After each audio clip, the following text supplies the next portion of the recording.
Good day, everyone. This is Javane Pingol from Blackbee. I have here a video presentation regarding operant conditioning. But first, I need to enumerate learning objective of this topic. We're able to define and understand what is operant conditioning is all about, who started and introduced operant conditioning, define types of behaviors, who are the operants involved in the following behavior, differentiate the following reinforcement to punishment, types of learning reinforcement, kind of reinforcers, types of punishment, and enumerate different reinforcement schedules. So, this is Burrus Frederick Skinner, the father of operant conditioning, an American psychologist, behaviorist, author, inventor, and social philosopher. He was a professor of psychology at Harvard University from 1958 until his retirement in 1974. He is known for behavioral analysis, operant conditioning, radical behaviorism, and verbal behavior. According to June 2002 survey, he was listed as the most influential psychologist of the 20th century. He is also considered as one of the pioneers of modern behaviorism with John B. Watson and Ivan Pavlov. Burrus Frederick Skinner is regarded as the father of operant conditioning, but his work was based on Thorndike's 1898 law of effect. According to this principle, behavior that is followed by pleasant consequences is likely to be repeated, and behavior followed by unpleasant consequences is less likely to be repeated. Skinner believed that it was not really necessary to look at internal thoughts and motivations in order to explain behavior. Instead, he suggested we should look only at the external, observable causes of human behavior. Skinner introduced a new term into the law of effect: reinforcement. Behavior which is reinforced tend to be repeated, and behavior which is not reinforced tend to die out or be extinguished. In 1948, he studied operant conditioning by conducting experiments using animals which he placed in a Skinner box, which was similar to Thorndike's puzzle box. And this is the picture in the left. A Skinner box, also known as operant conditioning chamber, is a device used to objectively record an animal's behavior in a compressed time frame. An animal can be rewarded or punished for engaging in a certain behaviors such as level pressing or key pecking. There are types of behaviors: the respondent behaviors and operant behaviors. Respondent behaviors are those that occur automatically and reflexively, such as pulling your hand back from a hot stove or jerking your leg when the doctor taps on your knee. You don't have to learn these behaviors, they simply occur automatically and involuntarily. For operant behaviors are those under our conscious control. Some may occur spontaneously and other purposely, but it is the consequences of these actions that then influence whether or not they occur again in the future, or actions on the environment and the consequences of the action make up an important part of learning process. So what is operant conditioning? Operant conditioning is a method of learning that employs rewards and punishments to modify behavior. It relies on a fairly simple premise. Actions that are followed by reinforcement will be strengthened and more likely to occur again in the future. Actions that result in punishment or undesirable consequences will be weakened and less likely to occur again in the future. Examples of operant conditioning. So, a dog might learn that by sitting and staying, it will earn a treat. If the dog then gets better at sitting and staying in order to receive the treat, then this is the example of operant conditioning. And then, child completing homework to earn a reward from parent or teacher. So, those are the example of operant conditioning. There are three types of responses or operands that can follow behavior: the neutral operands, reinforcers, and punishers. So, when we say neutral operands, responses from the environment that neither increase nor decrease the probability of a behavior being repeated. For reinforcers, responses from the environment that increase the probability of a behavior being repeated. Reinforcers can be either positive or negative. For punishers, responses from the environment that decrease the likelihood of a behavior being repeated. Punishment weakens behavior. So, in the clear view, reinforcement refers to anything that increases the likelihood that a response will occur. Psychologist B.F. Skinner coined them in the term in 1937.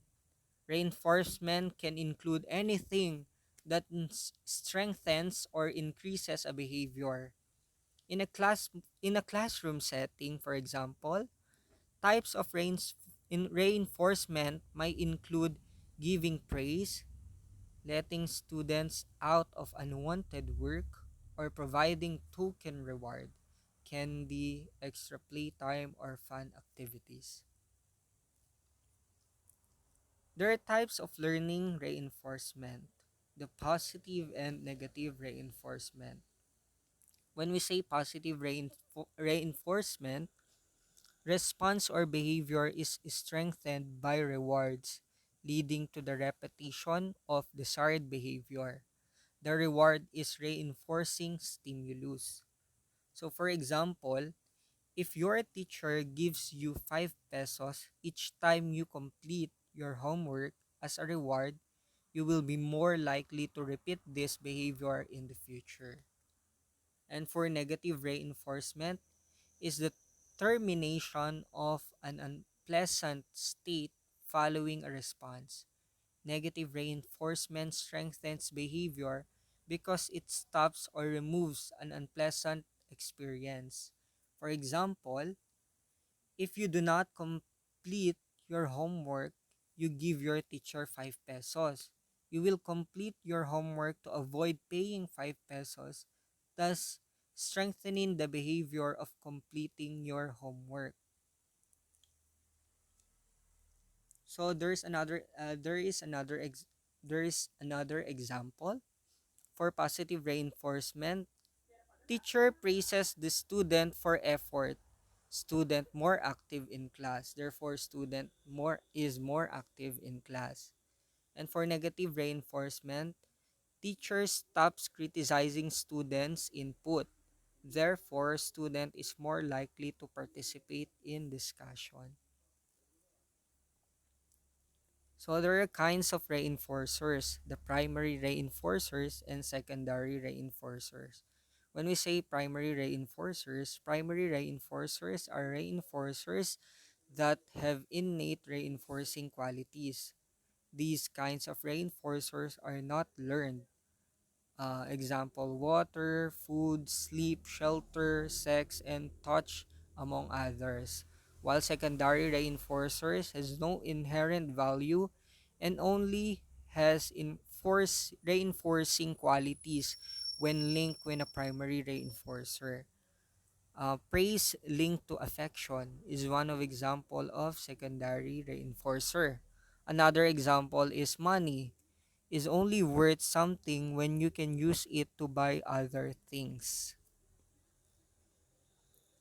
So punishment refers to any event that weakens or reduces the likelihood of a behavior. For example, a child who is grounded after fighting with a sibling or who loses out on the opportunity to go to recess after getting a poor grade is less likely to repeat this behavior. There are types of punishment, positive punishment and negative punishment. When we say positive punishment, it weakens a response by presenting something unpleasant after the response. An example of positive punishment is scolding a student to get the student to stop texting in class. In this case, a stimulus, the reprimand, is added in order to decrease the behavior.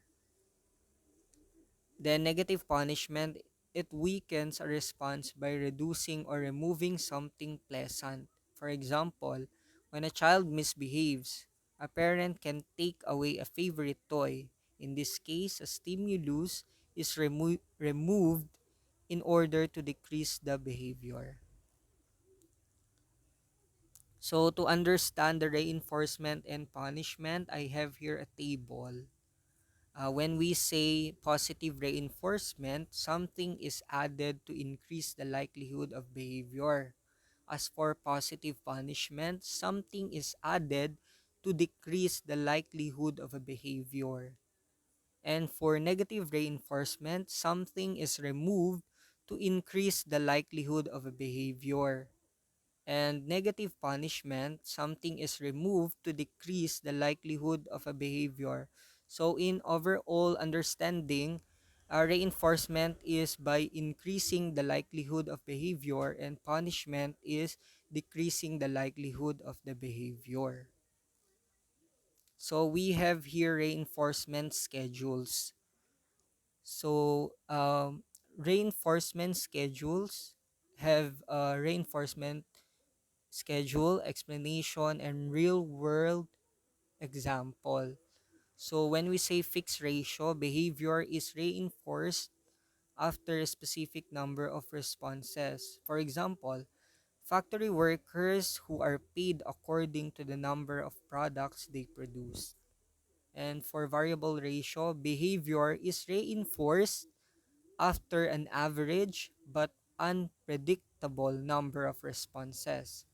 For example, payoffs from slot machines and other games of chance. For for fixed interval, behavior is reinforced for the first response after a specific amount of time has passed. So people who earn a monthly salary, that is a fixed interval schedule. Lastly, variable interval. Behavior is reinforced for the first response after an average but unpredictable amount of time has passed. For example, person who checks email for messages. These reinforcement schedules simply the precise rules that are used to present or to remove reinforcers or punishers following a specified operant behavior. These rules are defined in terms of the time and or the number of the responses required in order to present or to remove a reinforcer or punisher. So I have here final thoughts on operant conditioning. Operant conditioning is something we often see around us. Sometimes we do it intentionally but sometimes not. Recognizing the pros and cons of this type of behavior modification can help us avoid pitfalls and reach best results.